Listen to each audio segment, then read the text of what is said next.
The Seminoles were a confederacy of tribes, and these tribes included the Choc- Choctaw, the Shawnee, the Alabama, the Oconee, and the Creek Indians. These tribes drifted into southern Georgia and northern Florida during the 1700s to escape the white settlers. Um, uh, Around 1767, the Upper Creek started to move in, and by this time, the settlers started to call the clans as a whole Seminoles. The Seminoles did lots of hunting and farming. The men did most, if not all, of the hunting. The women did the child care, cooking, and farming. Both did things like art, clothing, music, things like that. They did that together. Um, they spoke 7 languages, and they also wore elaborate tattoos, but not on their faces. The tattoos were tribal tattoos. The women wore wraparound skirts, and the men wore breechcloths. They also wore moccasins on their feet. Um, there were 3 Seminole Wars. The first war was from 1817 to 1818. The second one was from 1835 to 1842, and the third one was from 1857 to 1858.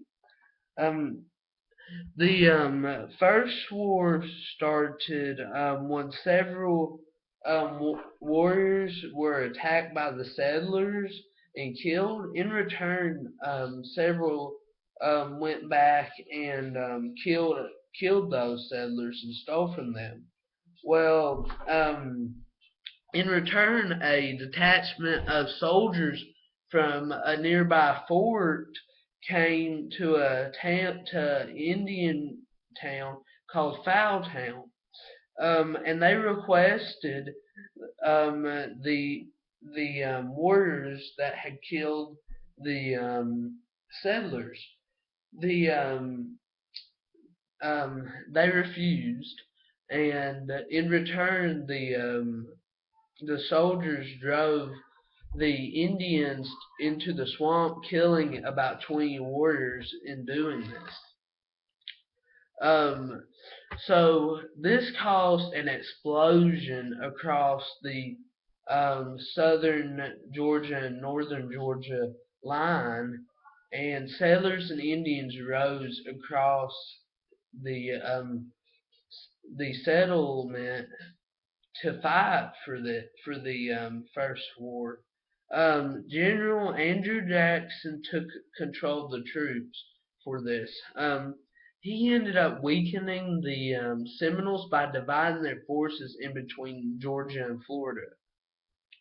Um, he drove the Seminoles into the swamp, and the war lasted a little more than a year. Um, and it was mostly hit and run attacks. The years between the first and second war were not peaceful. The attempts to relocate the Seminoles was was met with retaliation, and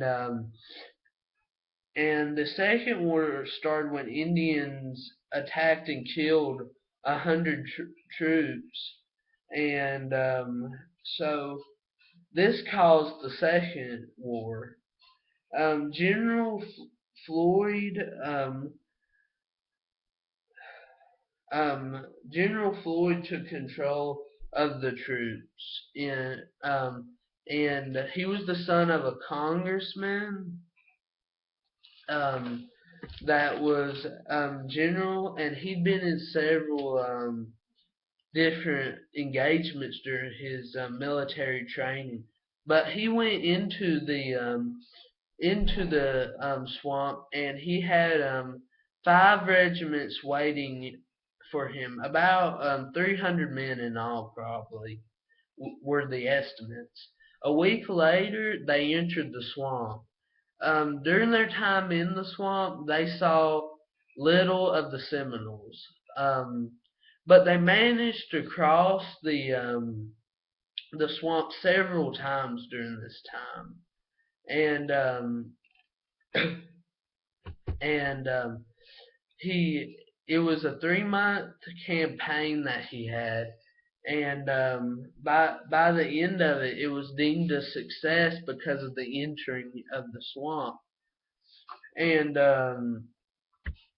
he believed that the swamp could be of great use to the Georgia settlers, and he wanted it to be surveyed, but it wasn't surveyed till 8 years later by a group of surveyors.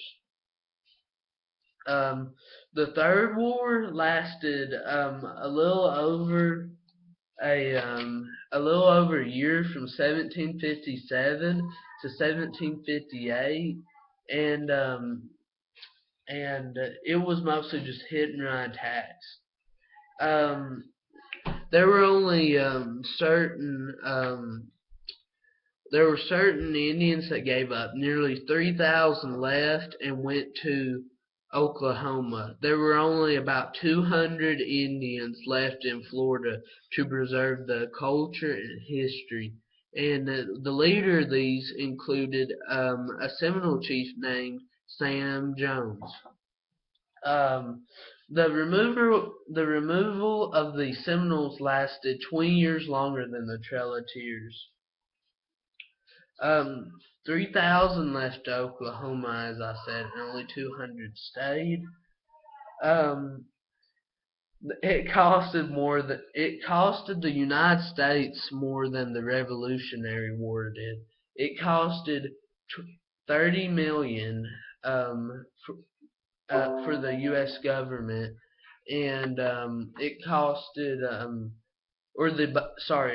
the budget then was 25 million at the time, and they spent 30 million. So you could imagine that at that time, um, the United States lost around 1,500 men through all three wars, but the Seminoles lost thousands and thousands of their people. Um, the Seminoles did not get citizenship till 1934. And even at this time, some of the states still didn't allow them to vote after that. So it was a very hard life for the Seminoles. Thank you.